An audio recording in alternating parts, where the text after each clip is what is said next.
A decommissioning review took 20 minutes, about 19 longer than anyone expected. A three-role multi-agent triage assistant, investigator, remediator, reviewer. 9 months in production, it worked. Someone asked which incidents the crew had handled that plain routing could not. The room went quiet, the traces were all there, nobody had written down what the crew was for, specifically enough to check. The design doc said it would handle complex incidents requiring multi-step investigation. That failure happened twice, once when the crew was built, once when it was deleted. When a Gen AI system disappoints, debugging goes to one of three places. The model layer, which model, which parameters, benchmarks, leaderboards, and eval industry. The prompt layer, what you asked and how. Golden sets judge models. The architecture layer, how many model calls a request makes, in what control flow, with access to what data. Decided in a design review before a single prompt exists.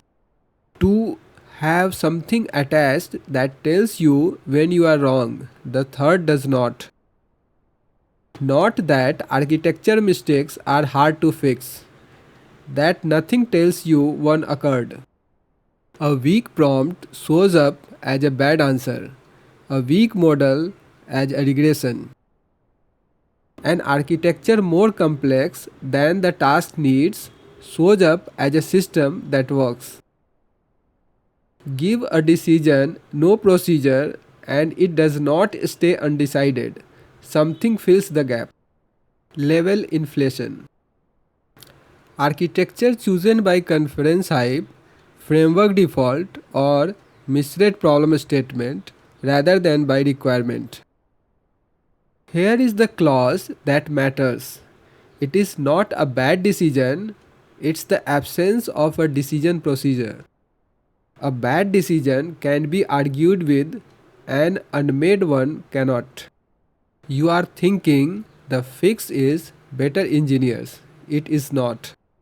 The rooms I have sat in were full of experienced people. The conversation just contained nothing to disagree with. Three forces push the answer upward when nothing is pushing back. Conference hype. Nobody submits a talk about the 5 stage pipeline that just worked. What gets accepted is the one that was harder than it needed to be. The framework quick start. Count the model calls in the first example, a loop, a graph, or a queue. The team does not decide to build an agent, they try the framework and the framework decides. And the misread problem statement. This one does the most damage because it feels like analysis.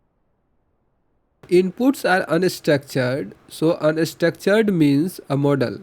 Requests are varied, so varied means unbounded.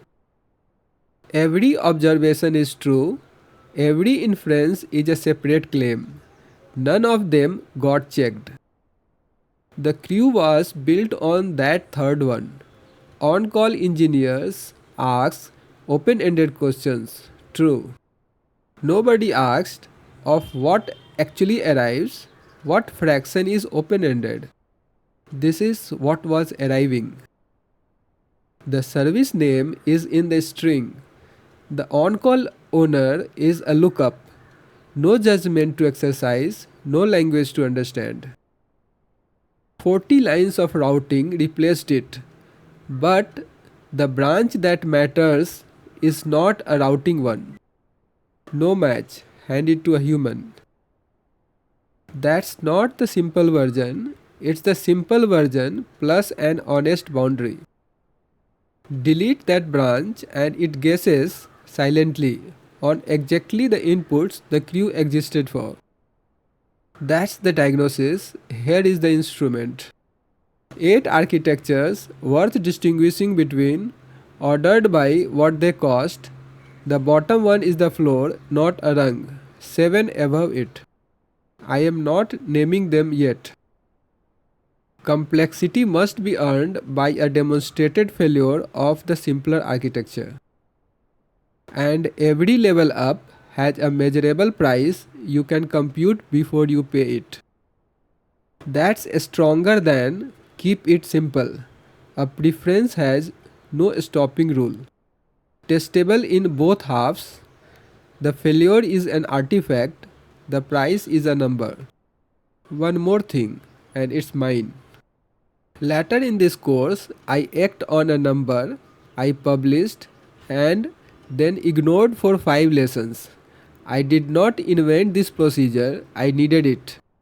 Next lesson, we fill in the rungs.